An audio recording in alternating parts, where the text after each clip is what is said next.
লাকুম দীনুকুম ওয়ালিয়া দিন, এর অর্থ, এর ব্যাখ্যা বিশ্লেষণ ইসলামী বিশেষজ্ঞ করবে নাকি সাধারণ মানুষ করবে? যারা দিন সম্পর্কে বিশেষজ্ঞ জ্ঞান রাখেন তারাই তো এর ব্যাখ্যা, এর তাফসির করবেন।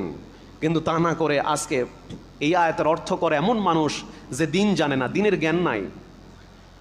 যাই হোক, ওইদিকে গেলে আমার সময় হবে না। সম্মানিত উপস্থিতি, আমি বলতে চাচ্ছি লাকুম দীনুকুম ওয়ালিয়া দিন, দিনের বহু অর্থ আছে। এখানে যে অর্থে দিন শব্দ এসেছে সেটা হলো কর্মফল। যেমন মালিক ইয়াউমিদ্দিন, সূরা ফাতিহার আয়াত। মালিক ইয়াউমিদ্দিন অর্থ কি?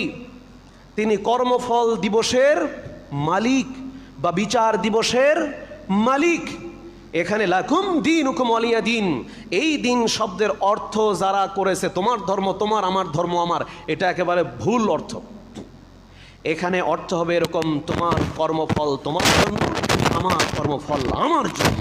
তার মানে তুমি যে শিরকের ভিতরে আছো, প্রতিমার পূজা করছো, সঠিক পথে আসছো না, এর প্রতিদান তোমাকে কর্মফল দিবসে পেতে হবে।